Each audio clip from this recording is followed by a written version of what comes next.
Okay, today I'm going to show you an overview of a listing backend and how to edit information of your product listing on Amazon. So you can access the backend of your listing either through Manage All Inventory or FBA Inventory under the Inventory menu tab. And then you go to specific product item that you want to populate information, right? And click in the arrow button over here and click in edit listing, right? So we have a number of fields in this tab. The first field, as you can see, we have external product ID. This is actually your UPC number. You will have to populate it when you first create the listing on Amazon. There are a number of fields that are mandatory when you create a new product listing on Amazon, which have the star icon next to the name of the field. So when you create a new product listing on Amazon, you have to populate all of them. So I have a dedicated video about how to create a new product listing on Amazon. You may want to check it out. So the second field is item name. So this is actually the product title. As you can see, usually see on the listing. Let me show you quickly. So this is the product title of a listing, right? And whenever you want to edit it, of course, you can go to item name and edit it, right? And the third field is brand name. So if you have a registered trademark with Amazon Brand Registry, when you click in this box, it will show you a drop-down menu of all the trademarks that you have registered with Amazon. And if you don't have any registered trademark, you will have to choose generic for this field. So this is one of the fields that you have to choose right when you create the listing, right? And next we have item type keyword. Actually, it is not as what it sounds. So it's actually the category of the product. So when you create a product listing, you have to choose the category for the product, and you can always edit the category of the product at any time by clicking in edit and choose a new product category for the product.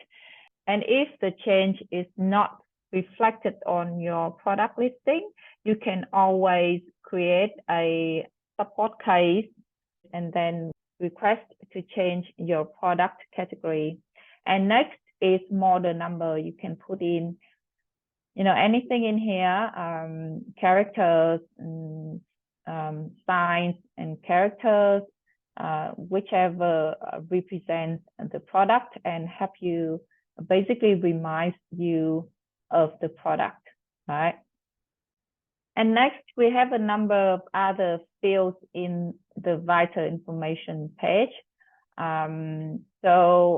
Style, just put in anything that is related to your product, and department name, unisex, or if you sell a product specifically for a gender, for example, man or woman, right? You better to put it in, for example, women, if you sell like women dresses, because it will help the algorithm recognize that your product is specialized for female. And of course, you have a higher chance to be shown to all the search queries that are related to your product and mention the gender in it. For example, girl dresses blue. For this product specifically, it is a mandatory field, so you have to put it in. And if it's not mandatory, you don't have to put it in. So one thing about mandatory fields and optional fields, so all of the fields that you don't see a star icon next to it, they are optional and you can populate them or choose not to. So for optional fields, right, whichever information that is related to your product, specifically about your product features or your product benefits and its target customers, you better populate them, because the more you tell the algorithm about your product, the better it understands about your product, and you will have a higher chance to be shown to more relevant search queries, right? But at the same time, you also consider if you are comfortable making those pieces of information public. For example, if you don't feel, if this field is optional and you don't want to put in China as the country of origin, right? You don't have to put it in, right? Whereas if this field is optional, I still recommend you put it in, because again, it's about your product target customer, right? Either one of these three things, your product benefits, your product features, and your product target customers, right? And next, again, you have model name. You can put anything in here. Item type name, you can put anything that is related to your product. And size, of course, if you sell a product specifically like large size, you should put it in, because it notifies the algorithm that, okay, your product is large size. So it will kind of prioritizes your product listing whenever a searcher searches for something relevant to your product, of course, and in large size. Of course, it depends on a number of other factors as well for your product ranking in the search result. But as I said, the more information that you tell the algorithm, the better it understands about your product. And similarly to size map and color, right? If you sell your product, if your product is in a certain color, of course, you should put it in color map. Similarly to color, right? And material type, this field is mandatory for this product. And if it's not mandatory, I suggest you should populate it, because again, it's about your product features, right? Polyester, or if it's made of nylon or organic cotton, better to put it in. And next we have some other fields in vital information after material type. Material fabric regulations. So you have a number of options like bamboo or fur, or not applicable, right? If you think that it's not applicable to your product, just choose not applicable. Product life cycle, supply type, you can choose among the options in the drop down menu. Again, it's not mandatory, so yeah, compulsory, so you can choose to populate it or not. And item booking date, similarly to the field above, so you don't have to put it in. And you can always hover over the question icon next to the name, the field's name, to see what it is about. Sometimes the information is helpful, sometimes it's not, but we just need to seek for information as much as we can. So next tab is variations. So this is also a piece of information that you have to populate when you create the listing. So again, I have a dedicated video about how to create a new product listing on Amazon. You will want to check it out as well. And as you can see, it depends on the product itself and the category. You will have a number of options for your product variations. So for this product, you can see that I have two types of variations, which are color and size. Okay, so next tab, well, which is also a very important tab, that is offer. The first field is SQ, of course. That is the SQ number that you set for your product. Again, you will have to create the SQ for your product when you newly create the listing, and as you can see, you are not able to edit it once you have created the listing, right? And especially in this tab, you can set your list price and your sale price. So your price should usually be the same as the list price, and then the sale price is the discounted price that you apply for your product within a certain time period. So I have a dedicated video of how to create a strikethrough price for your product listing. So basically, so you would want to check it out. And of course, offering condition type, you are not able to edit it because you will have to fill it in when you create the listing. Okay, so one field that I want to mention quickly in this offer tab is maximum order quantity. That is the maximum amount of units that a customer can order in one order, right? So if you're worried about your product may run out of stock quickly, or if you are running a promotion, for example, and if you don't want a customer take advantage of it too much, you can limit the number of units per order that a customer can purchase, right? So this maximum order quantity. And as you can see, if you don't see the star icon next to the name of the field, you don't have to populate them, all of the fields that are optional, right?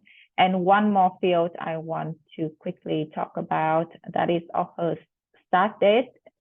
This is where you can edit. For example, when you officially launch your product, you can set that date the same as the day that you launch your product, right? And if you don't, it will automatically populate it as the date you created the listing, right? And that's pretty much it for the offer tab. And next we have compliance tab, right? So again, if you don't see any star icon next to the field, you don't have to populate it. And so for this product, actually, I don't have to populate any information field over here.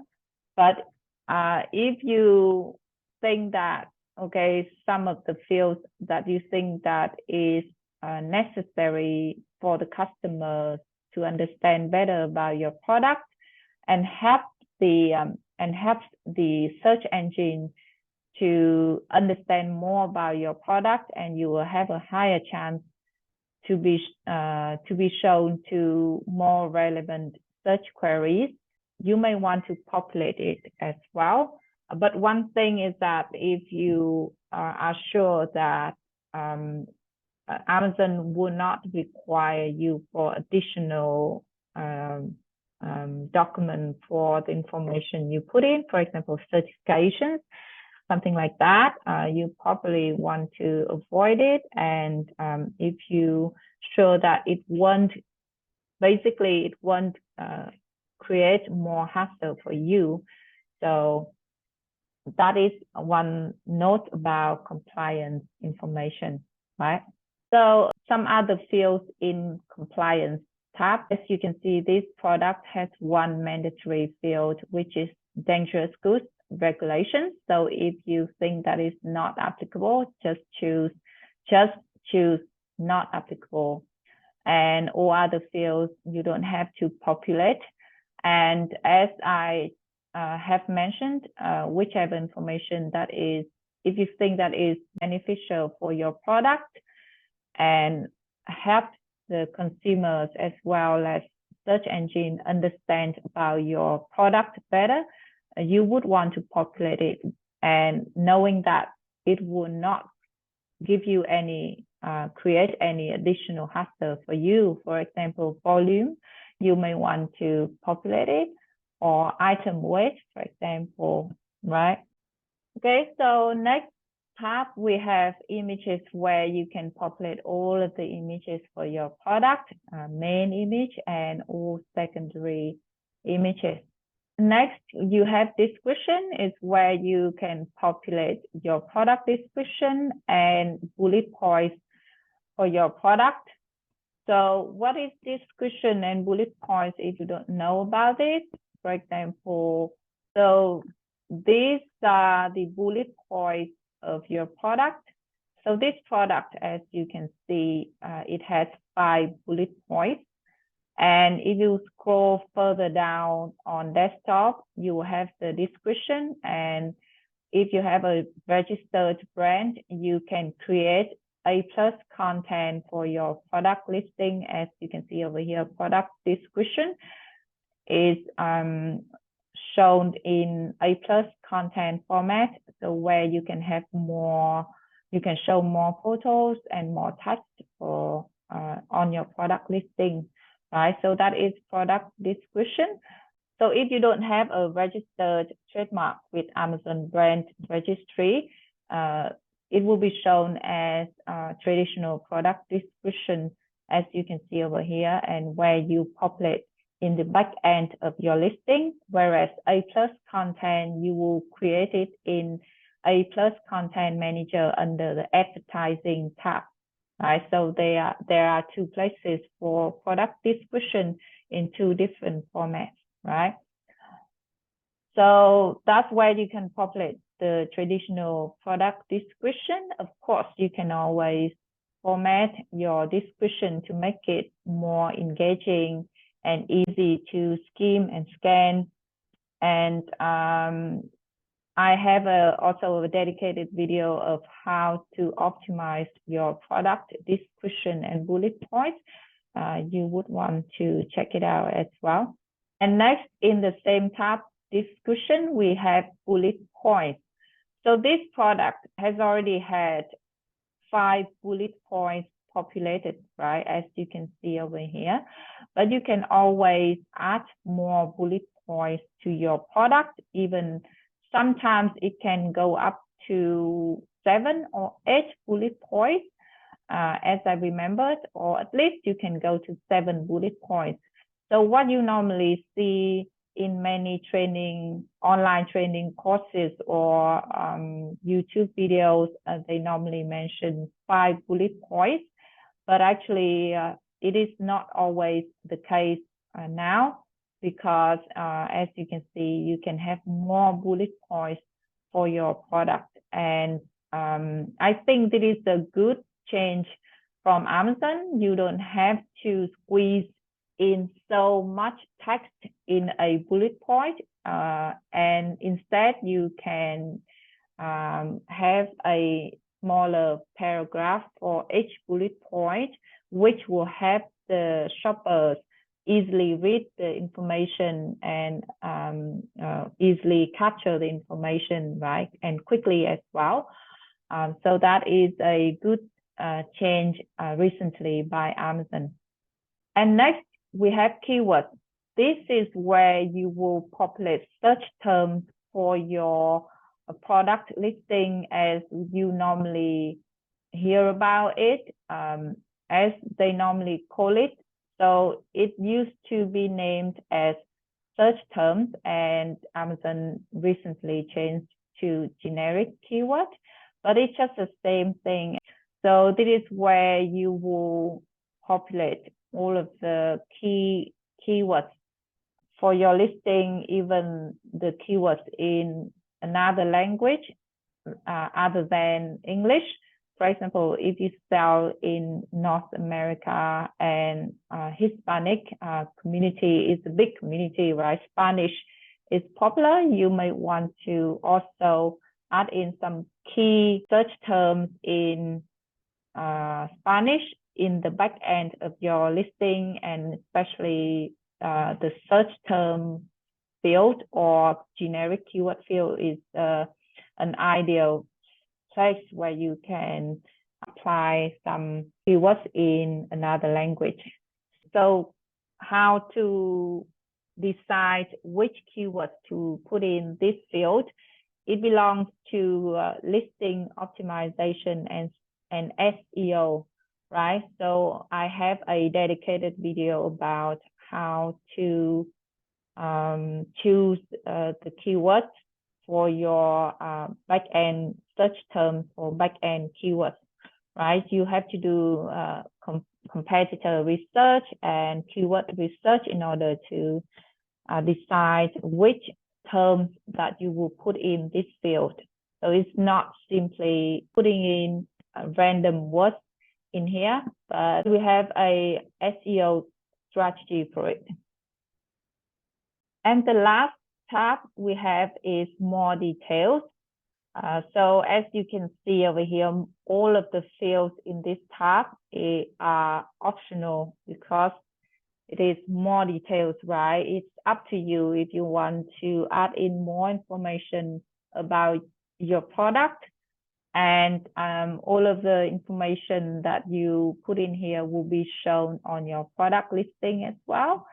So for example, manufacturer, you can put in the same name as your brand name, or you can put in your company's name, whatever, you know, whichever makes it sound more professional.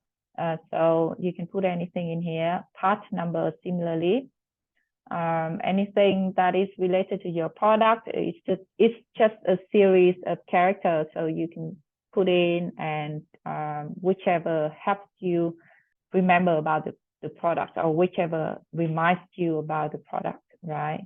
Outer material, similarly to material field in other tabs that we have seen earlier, you may want to put it in even though it's not mandatory, because whenever it is about your product features, benefits, and target customers, right, you better populate it in the back end of your listing, as long as it doesn't create any additional hassle for you, as I have mentioned.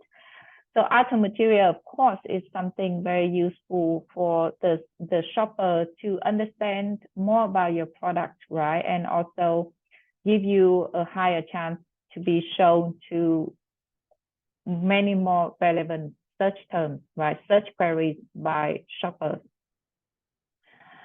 And merchant release date, again, you can set it the same date as your launch date, right? Other than that, it will be automatically populated by the system when you create the listing, right? And fabric type, right? So one thing about more detailed tab is that basically the more information you provide the algorithm with, the better it understands about your product.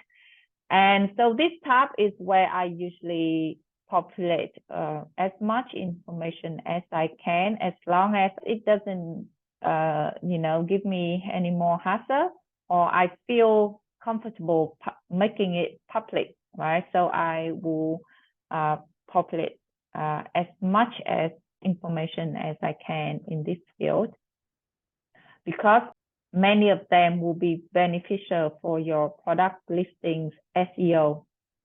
So some more fields in more details tab, as you can see over here, item dimensions.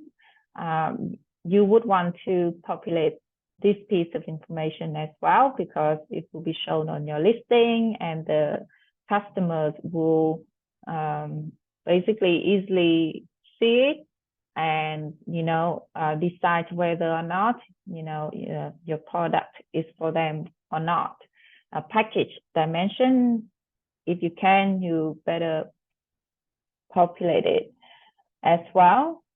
And package weight, you know, warranty description, capacity. So this kind of information is important as well if you have a warranty policy for your product, right? And capacity. You should also populate it if your product is something that has capacity, and your shoppers, your target customers, usually care about capacity, that you should populate it. And all other, fields, as you can see over here, you have target gender as well. Similarly to one of the fields that we have seen before. So whenever you can populate it, and if it's accurate to your product, so better to put it in. Again, if your product is only for men, you better to put in men in here, right? So that's all for the product listing backend walkthrough today. So this is just a quick overview of your product listing backend, and show you where to navigate to key information of your product listing, right? Where to edit your product title, where to set the promotional price for your product, discounted price for your product, where to change or edit the images, right? Description and keywords, and even more details. And if you see on Amazon, okay, so I want to display a strikethrough price like this. How can I do it? Of course, now you know that you go to the offer tab in the back end of your listing in order to do that, right? And you see from some listings, they show like color, brand, style, right? And material. You wonder, okay, where I can populate all of these pieces of information. And now you know where to go to and populate them, right? So that is all for today, and I will see you in the next video. Bye.